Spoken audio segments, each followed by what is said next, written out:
Hi, Spencer Reynolds, your Executive Director here in BNI Tampa. And for our Secretary Treasurers, as you are looking at the way to collect your chapter fees, your chapter dues that you collect for your room dues, your food, the different things that you do inside of your chapter, you may already have a member in your chapter who is a credit card processor and they've set you up an account.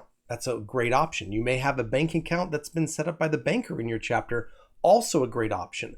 I'm going to show you what I think is probably the very best way of doing it. You can choose however you'd like, but most people nowadays either have Venmo, PayPal, debit cards, some way to pay their regular dues. And I'm going to show you a really easy way that if you just go set up a PayPal account, which is free to do, and you can set it up for your chapter as a business, and you can go in and set your PayPal account up to accumulate your funds. Now, let me just give a real quick thing. BNI as a region, inside of our region, we are not allowed to do anything with chapter funds. This is your funds from your fellow chapter members that are accumulated together, and we have nothing to do with those funds. They're for you to be able to pay for your venue, for different things that you're going to do in your venue, for socials and things of that nature.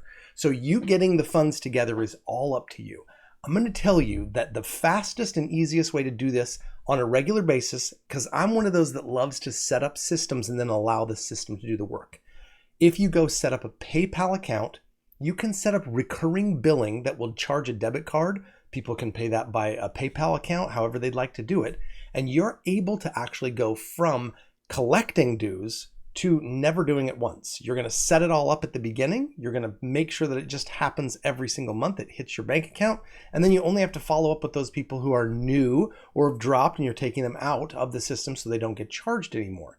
There's an additional thing that's really going to help with your new bounty hunter program that I want to show you how that can help even more on this fact. And this is why a PayPal account makes sense. So let's go over to PayPal and let me just look at this with you. So if you go over here to PayPal and make a PayPal button, you can see one right here. There's a smart subscribe. There's some other options you can do in there, which is kind of cool if you want to set that up. But here's a very basic and simple way to do this. So you can do automatic billing, so a monthly service here, or you have subscribe, recurring charges of the same amount for your goods or services. So either one of these does the same type of thing. And if you come in here to subscribe, you're going to build a simple button that you're going to be able to put on your website, or that anybody's going to be able to use with your little maybe a QR code or different things. But this subscribe button you're going to be able to set up and do for folks. So you're going to put your monthly chapter dues, your amount, and then you're going to talk about what is the amount you're going to do it for and how often, every 1 month, how many should it stop after, never. And then you want to use your different email address or your merchant ID account.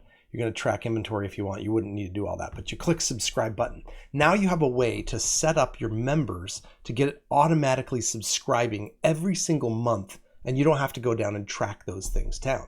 Now, here's another thing. If you set this up, there is a new thing from PayPal, which is called Zettel. And Zettel is a very simple thing. I'll open up another site here and just show you what Zettel by PayPal is all about.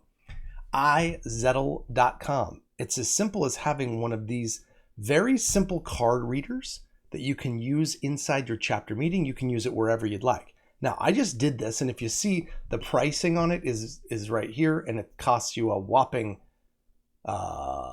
custom pricing right here, 29. This is saying pounds, but obviously this is in Europe. So it costs you $30 or something of that nature. And what you get is a simple little card reader.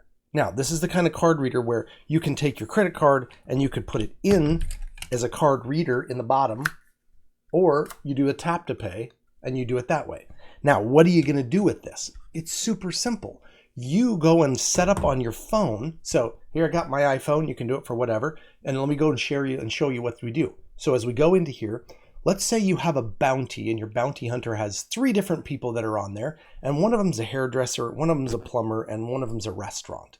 And I've set up a $20 bounty for each of those. You can set them up for whatever price you'd like to. And if you go into edit, you'll see how easy this is. You put a new product in, and you can change whatever you want with a new bounty. And you want it to be for $5 for anybody who wants to do $5 on a new bounty. And now you have a new bounty of $5, and that's it. It's very, very simple. So I'm going to delete that one because I actually don't want that one. And let's see if I can delete it there at the bottom. Okay, so now in your chapter, your bounty hunter is going to have an opportunity at the end of the meeting during the announcements to set up, here's the bounty we want to get for, let's say, the hairdresser. We've got 3 different on the phone here. Then I'm going to click on hairdresser bounty, and it comes up with a $20 charge. I click $20 charge, and guess what? I can then push PayPal, credit, Venmo, any of those options. But if I do this, $20, you can say no tip. You can turn the tip factor off for you guys.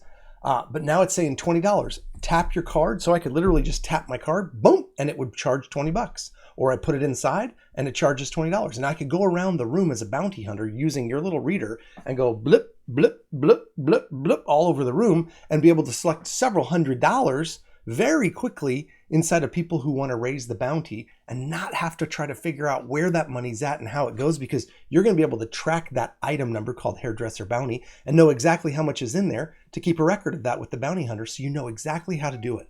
This is such a simple way to really get the energy going on how people can actually give money, because rarely do any of us have cash to be able to bring into a meeting, and it can really help you on your side of things, getting that money to the people and having it held in a secure fashion, because some of your bounty hunters are really leery about having all cash and gift cards sitting in a bag. Now, there are going to be things that you do want to have people who do give services and processes and products that are bought from your members. So that will be held by the bounty hunter. But as far as the funds aspect of it, this is a very inexpensive way to get started that chapters can do for $30 and really get this thing working for you right now. So hopefully that'll be of value to you. Have a great day.